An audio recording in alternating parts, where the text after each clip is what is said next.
really can have wide range effects on making them feel miserable in. Hey guys, this is Christine, your relationship and mindset master doctor. So today I am on. I'm coming back to basically redo that live that I did on Monday, and I really want to know. I'm trying to make sure that I my audio is good, because the last time I did the entire video with my audio, the one when I did my comments in the of what was being said in the video, and I noticed afterwards that it was muted the whole time and I didn't recognize it because nobody told me. So I want to make sure that I don't make the same mistake this time. So I'm trying to see if I can actually monitor myself on another device. So somehow not getting the old give me a little just give me a few moments while I try and set this up. And if anybody comes in, if you could just let me know if you can hear me, or if it happens during the recording, if you somehow cannot hear me. So I'm going to wait for a little bit for for at least somebody to come in here. Not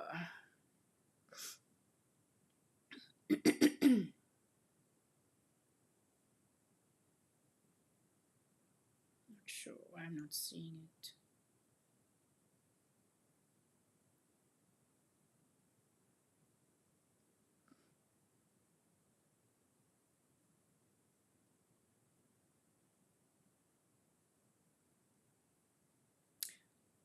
Okay. Let's see. Okay. All right, so I can hear that on this other instrument. All right. What I really want to do today is to go back and, as I said, re-record this live, because a lot of individuals, um, what I noticed afterwards, which is that nobody could hear my comments. It was muted the whole time. I didn't recognize that. So I wish that if you hear of any technical glitches, guys, please feel free to just comment and say I can't hear you or whatever it might be, okay? So that I can remedy that during the actual live. I would really appreciate that help, because I can't really tell what's happening once I'm here, and sometimes I'm not checking on another thing. Sometimes I also get feedback. I'm not in my usual place of recording, so I don't have all the things that I would normally have in my normal place. All right, so help me out with that. So today I really want to focus on the anxious, preoccupied individual, right? And specifically the trauma wound of abandonment, because I've discovered that this wound really kind of runs through a lot of the actual behavioral patterns of someone with this attachment styles, the anxious, preoccupied attachment style. And because it's so it's one of the telltale signs that somebody is is um is someone with this attachment style, the anxious preoccupied. So I want to really focus on this specific one today. And what I want you to remember is that a lot of these symptoms, is what I'd call it, the symptoms of somebody with this attachment style, are things like people pleasing. People pleasing. You you'll go over and beyond your whole comfort level to please others, because you feel that that makes you look like a good person, and that you feel that by doing that this person will not leave, and it's all because of the fear of abandonment, right? The next thing is that you will not you will not want to put up any boundaries, because you feel that if you allow people just do whatever they feel, come and go whenever they want in your life, do whatever it is that they do in your life, cheat on you, all all the different things that someone experience, what that one can experience in relationships. But because you have no boundaries, you will allow all of that to happen, right? The next thing is you tend to put people on pedestals, your partner, or even other, it could be friendships, right? This goes through all types of relationship, guys. It's not only um, your significant other or intimate partner. It happens with family members. It happens with friendships. It happens even with your careers, your boss, your co-workers. There are people who will keep pushing stuff on you, knowing that you'll never say no. This is because you are a people pleaser, and because you also put others on pedestals, right? You'll say that this person is better than you, and so you kind of do things because you don't want them to abandon you. So all of these things, these themes of behavior, really runs back to the fear of abandonment. So I want you to really take note of that. The looking of validation outside of yourself, looking for validation outside of yourself. You never validate yourself. You never give yourself any kind of accolade when you are doing something right, but you're quick to kind of condemn and criticize yourself. Or just focus on others to make you feel good by telling you that they like you or something you did or how you dress or whatever it might be. You're always looking at for that outside of yourself, right? So in that way, in that specific way, guys, what you're doing then is abandoning yourself. Not only are you fearing abandonment by others, but you also have that tendency to abandon yourself by, and all of these things I'm speaking about, the way you allow people to kind of run amok over your life by, you're pleasing them even when you're uncomfortable doing that. You're doing things that they want you to do even when you don't have the time, even when it makes you uncomfortable, even when it makes you crazy because you're so busy, but you're extending yourself above and beyond for others, but you won't do it for yourself.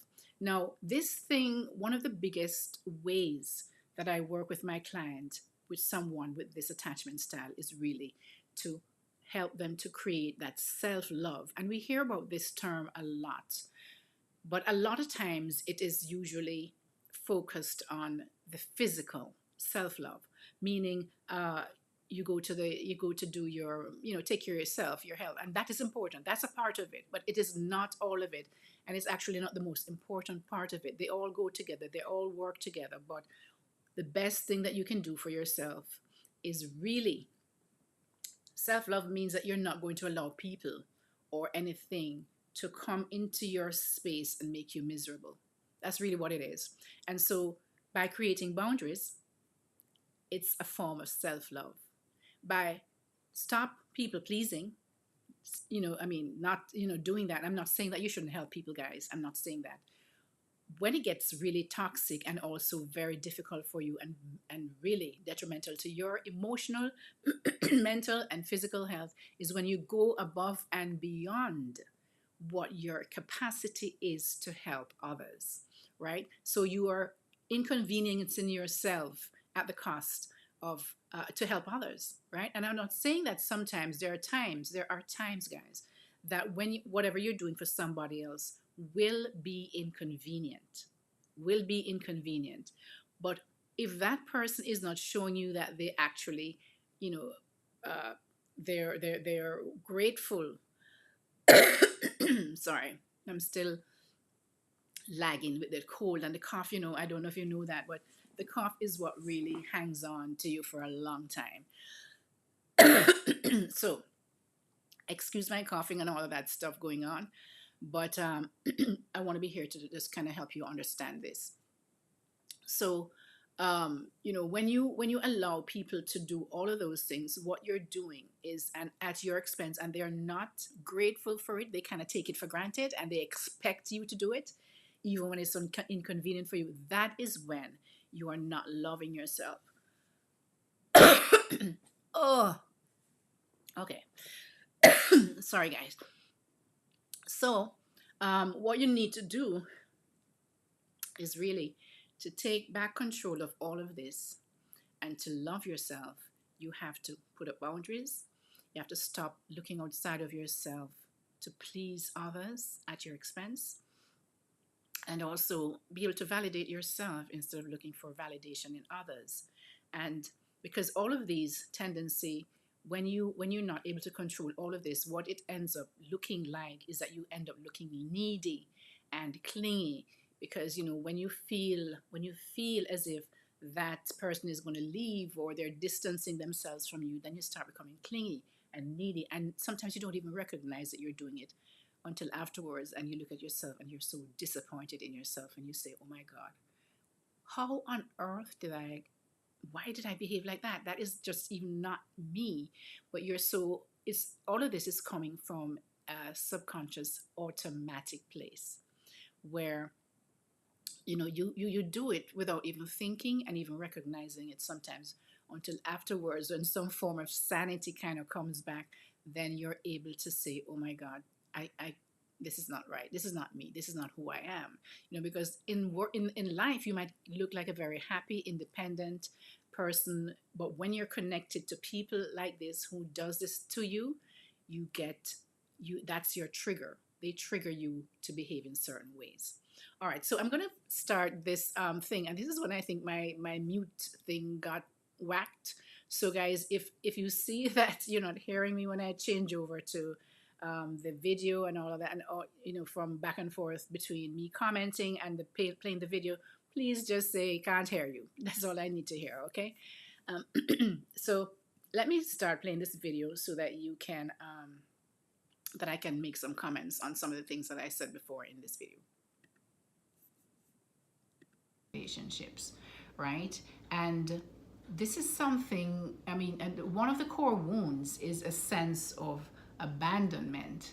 That is one of the core wounds for the anxious preoccupied, because they always kind of felt that they were not worthy of all the attention that they required.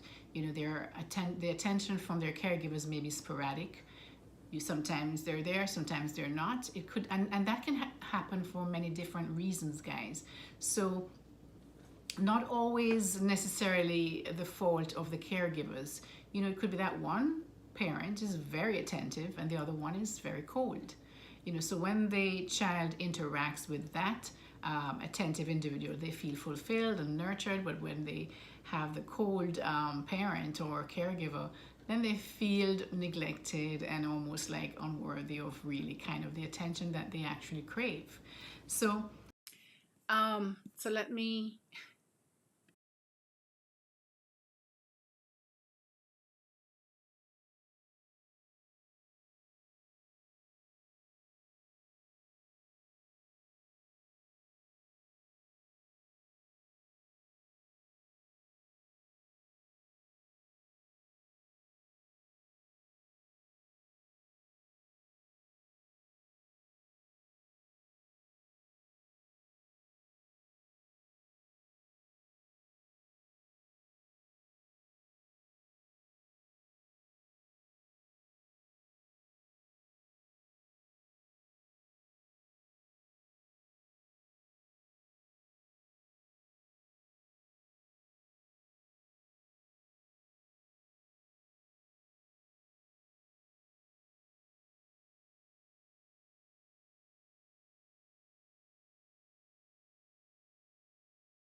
Okay, so I hope you can hear me now. Can you hear me now? I think it is.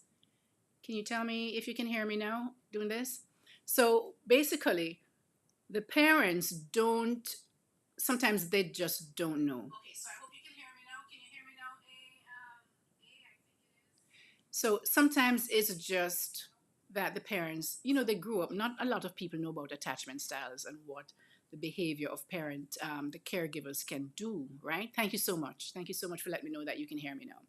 So basically what happens is that, parents are doing the best that they can most of the time. Some people are just not ready to be parents. So when we grow up to be adults, we do have the choice to make the changes and to recognize that there's something in our behavior that is not, it's just not making us happy in our relationships, or it's creating havoc in our relationships. And so we need to, at this time now, make that decision to change the patterns of behavior that we've lived with for so long. So basically, guys, what happens is that we need to basically just take the bull by the horns and work on ourselves. That's basically what we need to do. But also, the other reason why someone will develop this attachment style is when it could be a single parent, it could be a single dad, a single mom, and you can imagine that parent is the only person taking care of the children, right? And what happens is that they just don't have the time to give each child that personal, all the time that they need them. They just can't be there all the time, because they're working a full-time job, they're coming home and taking care of the home, cooking, cleaning, doing all of that stuff, taking care of the child. And so it's just the capacity of care is just not there. So guys, I don't want you to think that it's, hate your parents for all of this, right? They were doing the best that they can with what they knew at the time, right? And as I say, some of them, they had issues too. They may have been a dismissive parent and didn't even know they were dismissive, because this is a fairly new concept that's been, that's now come out. And we're all learning to just learning all the symptoms of these things so that you can live a better and have better relationships. So don't be I just don't want you to kind of just go and, oh my, you are the person to your parents, and then cuss them out and tell them that they're the ones who cause all your pain. Because yes, and you may have been, if you have kids now, if and you did not know this before, then you may also have been doing that to your kids. So now it's time that you have this information, that you can change those patterns of caring for your children, and also your patterns of behavior. So let me go back to this now. I don't know why I'm having problems with this. I never had this problem before. So let me go back to the video. One of the biggest things and the biggest ways that this shows up in future relationships is that the anxious preoccupied individual has a tendency to focus outside of themselves to have their needs fulfilled. They tend to focus outside of themselves to have their needs fulfilled. Now you can see how this can really be very can have a really negative effect on them, because imagine I am looking outside to somebody else to fulfill my needs. Now we can barely ever sometimes depend on ourselves to fulfill our needs, much less to really have any kind of a control over somebody else fulfilling our needs. So right at the outset, we are setting up ourselves for a lot of disappointment, right? And also a lot of stress on the other person. Because imagine you're asking someone to fulfill all your needs, guys. That has to have a lot intense pressure on that person. They have their lives to live, they have their work to do, they have things that they want to do for themselves. And of course, if you're in relationship with them, there are mutually inclusive things that you do together, but there are going to be things he or she has to go to work by themselves. They can't be there hovering over you, taking care of you all day, right? The same thing with, you might need that person. Maybe you're feeling kind of messed up one day, something happened, and you want that person to call that person and kind of like vent, with them. But sometimes the person may not be available. They could be at work in some meeting and they have to call you later. And then a lot of the times, as the anxious preoccupied, you have a tendency to get really upset about that. It's as if you want the person at your beck and call, and that is not possible. So guys, you can see how you can set yourself up for a lot of disappointment, right? Because you have these really high expectations of your partner being there to satisfy your every need, right? So what you have to do, and basically what you have done really, and a lot of times The other thing is that because you're focusing outside of yourself to get your needs met, you basically abandon yourself, because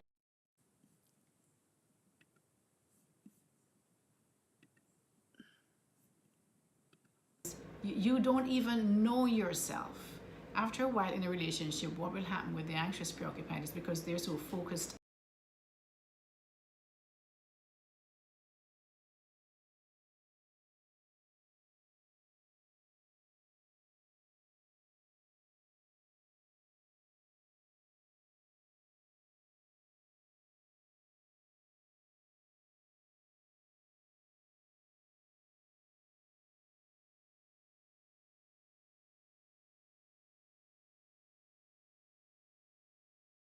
muted. Someone with the anxious preoccupied tendency is looking outside of themselves for validation, as I mentioned earlier, right? And this looking outside of themselves is really a form of self abandonment. So you're not only afraid of the people that you're with, your family, your friends, or your spouse or your partner abandoning you, you are now abandoning yourself because you're not even caring about your feelings. You're looking for someone else to validate you outside of yourself. And you know that you cannot depend on others to be there for you every time, every single second of the day to validate you, right? And one of the tendency is for, and the reason that this occurs too is that looking outside of ourselves allows us to, you know, as I said, abandon ourselves. But what we do in relationships a lot of times is that the anxious, preoccupied individual, they may have had a very close relationship with their family members or some close friends. And as soon as they get into a relationship, they abandon their family members and their friends because, as I say, they put their partners on pedestals. They put their partner on this pedestal thinking that they're just like, it's almost like they're just worshiping this partner. Like, this is the only being in this world that can satisfy my needs. And that's a problem. And that is a problem because what happens now is that your distance from your family and friends who you can also use as a support for you when you need them, because remember, as I said, no one person can be there for you 24/7, and it's also unfair for you to think and believe that they can be. So you have to have other support systems so that when this person is not available, you can reach out to these individuals to help, to talk to do whatever it is that your needs are. If you're having a problem, to ask for opinions or help or whatever it is, because this one person, even though they are your spouse, your partner, they cannot be there for you 24/7. They should try to be, because that's what your commitment is to each other, right? But there are times when they just simply cannot physically be there. They may be there like over the phone or something to kind of talk you through things, but sometimes you just need to have other supports. You Not sometimes, all the time, you need to have other support systems. So you need to go out with your girlfriends, you need to go out with your guy friends, you need to have that kind of balance in your relationship. But with someone with the anxious preoccupied attachment style, they kind of distance themselves from everyone and just focus on their partner while they're in a relationship with them. And so that can be very detrimental, guys. That's very detrimental because you lose yourself. The other tendency is that because of that, abandoning yourself, you have the tendency to lose yourself, your persona. You no longer know who you are, what you like, because the other tendency is to almost morph into the person that you're with, morph into the characteristic, the personality of this person that you're with. So if this person likes to go to a certain place to eat, you won't even voice your opinions that you don't like that food, or you like something different, or can we try this? You won't, because you feel that by voicing your opinions or having an opinion will make them leave you because of this fear of abandonment, right? So it's very detrimental that you really come to a place where you come back to self and get to know who you are. And this is something I work on when I'm working with my clients. I have exercises where I give you guys, I give them what it is that they actually love to do. Go out and explore by themselves and discover themselves again. It's like a self discovery again. it's like they have to discover themselves all over again when someone with this attachment style begins to heal. So let me go back to my video. Side of themselves, they have forgotten who they are, right? They don't know what they like, because a lot of times the people pleasing part of them, you'll say, where do you want to go to eat? Oh, anywhere. You go wherever you want to go. I'll be fine. I'm fine. I'll find something. Or somebody wants to do something and they will go out of their way to people please, because they expect that when they do that, they're going to get it back in return. But that's not always the case, guys. So you have to learn to really get to a place where you reconnect to yourself, so you can provide most of those things that you're looking for in others to provide for you. You can provide that for yourself, okay? Because that is going to cut down on a lot of your stress and a lot of your pain that you have in relationships, right? And this workshop that I'm going to be doing is going to be also focused on really kind of dealing with issues like this in a general sense. Remember now, guys, this is a workshop, so I cannot deal specifically with one individual's issues. It has to be generalized, and then you have to kind of take it and fit it to your own problems and your own situations, right? And this is why this is a much less expensive way to really kind of heal and work on yourself, because it's going to be more than one person, where I have to focus on the general population versus an individual. So guys, so how can you reconnect to yourself? Say, for example, how do you even get to know who you are? The best way, and I've worked with clients who have really shared with me for them that journaling, they say, is one of the best ways to really reconnect yourself. One of my clients told me that what she does is that every time something comes up, she writes it down. And she writes about the feelings that come up for her in that moment, what she was thinking, why she was thinking it. And so you get to know yourself really intimately when you do that, because you're writing it down. And the thing about it, she says, is that what is so satisfying about journaling is that she writes this down today, and maybe a week from now, or a month, or whatever it might, however long it will take, she learns a better way of handling the situation. And she can see, when she goes back to read, now she can see the transition and the change and what she's achieving when working on herself and getting to know herself so much better, and to provide for her own needs, right?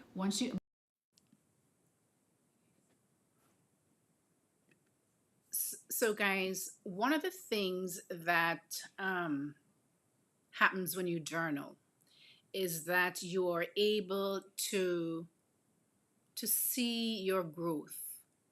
And that is important, because a lot of individuals, they're not able to see, where they're coming from. They will not remember where they're coming from.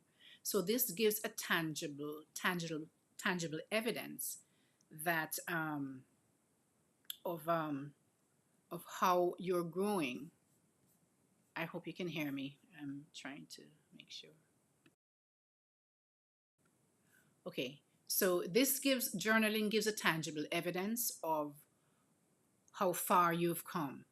And remember, I always say that someone with this attachment style is always looking outside of themselves for validation.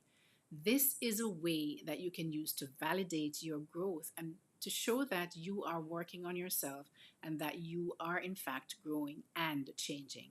So this is a great way to really just to see where you were and where you are now. And also it gives you an idea of of the track that you need to take to what do you need to work on more. So it helps them, and by helping them, it shows that they're growing. They can validate themselves and give themselves a pat on the shoulder and say, yes, I'm growing, I'm changing. And so they can also show me, and it will also bring up, journaling also brings up the challenges that they have, that they cannot by themselves deal with, and they need my help to kind of point them in the right direction. So it brings up a lot of questions as well when you journal.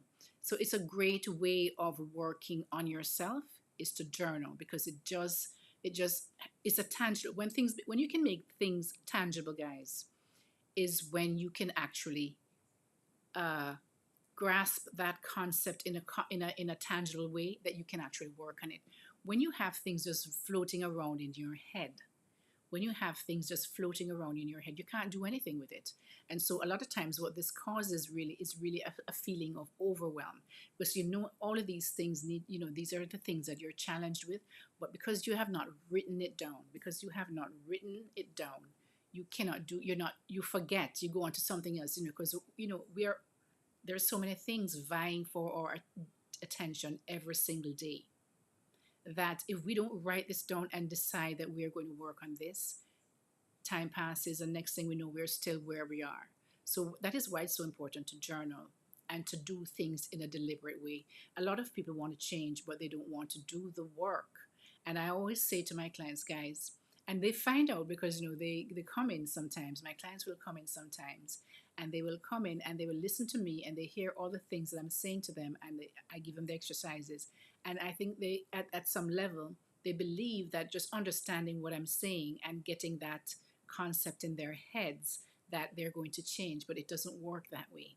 You have to do the work. So I give you tools to work with on certain areas that you're challenged with your attachment style, and you have to do the work. Because remember, guys, what happens is that as when we were children, all of these ways of behaving and responding to our caregivers was hardwired into our subconscious. We were not old enough to question them, so we just accepted them to be true, right? And once we accepted them to be true, and those things were repetitive, these things had to be something that was done on a repetitive basis.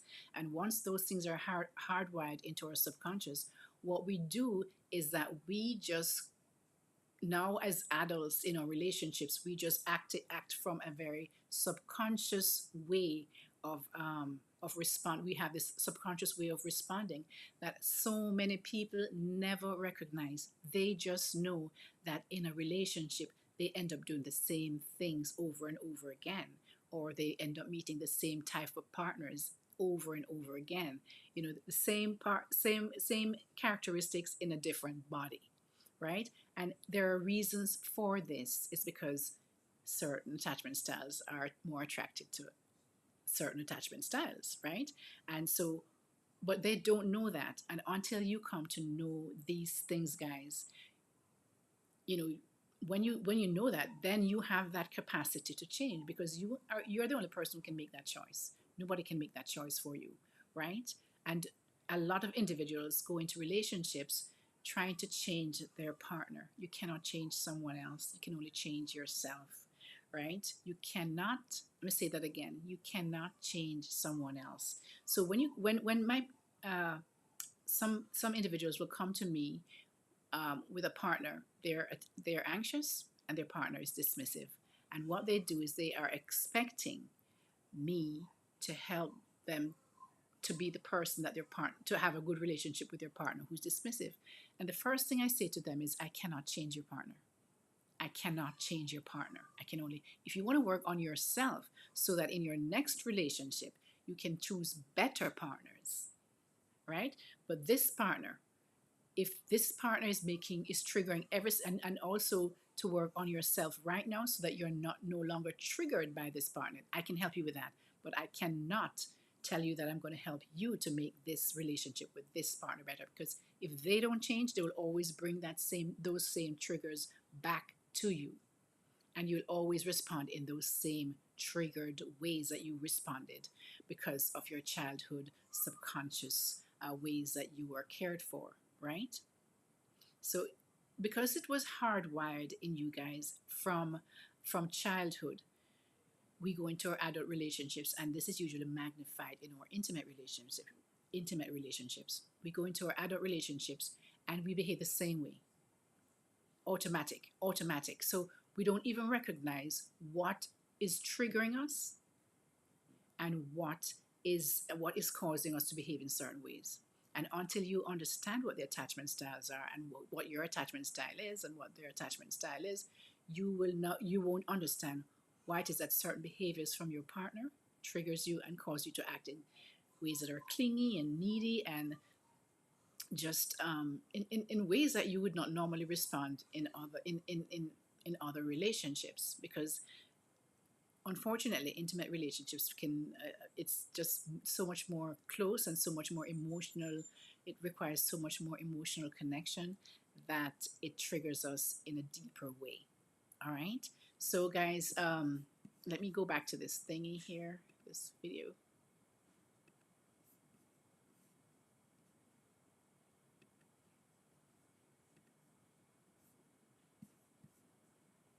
There's a lot of individuals who are anxious, preoccupied. We're always abandoning ourselves to the to everyone. I think I can start reflecting and self-reflect on the feelings and the thought process that goes into the feelings that come up, and you journal that. Then after a while, you start to get to know who you really are. What are your challenges? What are your strengths? All right, guys. The next thing is that to get to know yourself, right, you have to also question a lot of these things, which is a part of journaling as well. Because when you're talking, when you're having these challenges, you want to question and see, what am I feeling? Why am I feeling this? What would I have to be thinking to be feeling this emotion at this point? Is there something else that is going deeper than this superficial thing that I believe is causing these types of emotions? The fact is, guys, a lot of times when we have these emotions coming up inside of us, we don't we don't question it. We just accept them as true. When in fact, emotions are just that. They are just emotions. And emotions are caused by something that we were thinking, right? From whatever happened to us. And the way that we interpret that thing is going to bring on a certain type of emotion. And that emotion is what is going to cause us to behave in a certain way. So we don't think like that on an everyday basis when we are going into our relationships or in life for that matter, right?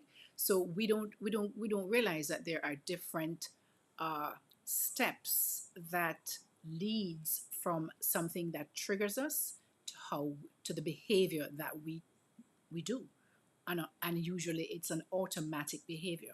So when I work with my clients, I show them where all of these emotions, right, and show them that emotions are not real. I mean, they're not. You don't have to accept emotions as real, because they're only real until you decide to make this emotion real. Sometimes there are things, for example, that you are afraid of, but when you investigate, there's no reason for you to be afraid of it, because maybe you're afraid of an animal, but the animal is within some kind of a confined area and cannot get to you. But it doesn't remove that emotion of fear, right? So you have to really be able to logically question those emotions to see, is this true? Is this true, right? And then walk down from it. I give you all of these when you work with me. I give you all these questions you ask yourself to really, instead of the thing, the thought, the emotion, the thing that causes problem taking control of you, you now flip the switch and take control of that thing. So that you are now in control. Because if you know this, but it's not at the top of mind. We all know this innately. We know this, that every time a thought comes, right? The thought is not necessarily true. The thought is not necessarily true, and the meaning we give to it is not necessarily true. And we can change that meaning to benefit us instead of to trap us. We can change that meaning to be something that is going to help us to move forward instead of cause us to be stagnant or become a hindrance in our lives. So there are different ways you work on your attachment style and these triggers that we all have, because if it's not the anxious preoccupied, it's going to be some other attachment style. Now, of course, we know that the oh my goodness, it's slipping me. The secure attachment is the one we all strive to become, right? And believe me, I have worked my baseline attachment style was, I say was, the anxious preoccupied, because and so I know that very intimately. But there are certain, as you can, as I have said in many videos, there are different. It's along a spectrum, right? And also, some individuals will struggle with certain areas of that attachment style more than others. So it's not cut in stone and say this is it, and it's not something that's fixed. It's not something that's fixed. So therefore, you have to understand that there are certain things that certain individuals, and also there are also parts of other attachment style in each individual. So you might be your main way of responding to things might be anxious, but you may have a certain part of you that's dismissive, right? Or you may have certain parts of you that's secure. So we usually look at what is the main way that the main attachment style that you respond from, right? So you have to look at these things and recognize that everything is not fixed. Nothing is fixed. Nothing is fixed. You have to recognize that there are different areas. And so the more that as we heal, that we can move from a whatever attachment style we are to a more secure attachment style, then we can now um, learn and be in better relationships, more healthy relationships. We can choose better relationships, and we can have happier lives. Because when you're in a terrible toxic relationship, guys, that can be one of the most miserable existence of your life, right? And so a lot of individuals, we keep going from one to the next to the next. And one of the patterns for the anxious preoccupied is to go from one relationship to the next to the next to the next, because the anxious preoccupied attached person just feels that because they look outside of themselves for validation, they need others to be in relationship with to make them feel good about themselves, right? That is a problem. One of the biggest problems why the anxious person is always never stopping in between a relationship to wonder and say, why did this relationship fail? What is their part in it? What is my part in it? No, but they don't stop to do this kind of assessment. Most people don't do this. Most people don't do this, right? And so, in my personal growth of from anxious preoccupied, at least I would say a 50% of the major part of my attachment style was anxious, right? Because there are things in a relationship that I found myself doing. I'm going, what the heck? What? What? It's not me. And so I had to sit down, and so I actually took 4 years, guys. I took 4 years working on me. So it takes time. And at this point now, I can, nothing phases me with a partner, a new partner. If they don't call, they don't call. I watch people to see what it is that they do. I don't listen to what people say. I watch what they do, and they do consistently. And so you need to get to that place where you are so assured in yourself. And this is what working on yourself does, guys. Remember, you cannot change others, you can only change yourself. But what that does is to help you to become so secure in yourself that whoever comes your way, that you can make better choices if this person is for you, if they're not for you. If they just sit around and they just hover around and they just do their thing and just keep hovering and hovering and not quite connecting with you, then you realize you don't need this person to be in your life, because they're not making any move, and you don't get panicky and start reaching out and start acting like you're crazy and trying to, because you're trying to get this person to be in your life. No, no. Let that person prove that they want to be in life. As long as you show them at the beginning that you're interested, then it's their move. Especially when you're a female. Especially when you're a female, you just need to show the interest that you're interested. And so, as a female person who is anxious, preoccupied, you can now, at when you're healed, be able to sit in your secure self and and relate to whoever comes by. It could be an intimate partner, potential, or it could be a friend. And you don't have to keep reaching out and becoming needy and clingy and chasing people who are not showing you interest. All right. So I hope that this video, I'm going to cut this here, even though the video, the pre-recorded video is not finished yet, because I believe that I've kind of gone over. Sometimes I've, one question or one comment can bleed into other areas. So I think I've covered most of what it is that to help you to understand what abandonment, the abandonment issue of someone with this attachment style, the misery it can cause in relationships if you don't work on yourself, and also to be able to identify these traumas and these behaviors that you might be doing and you're not really paying attention to. You're just thinking that you're just unlucky in relationships or whatever it is. A lot of it has to do with our behaviors, how we see relationships, how we understand relationships, and how we interact with each other in relationships. So, guys, I hope that you learned something in this live.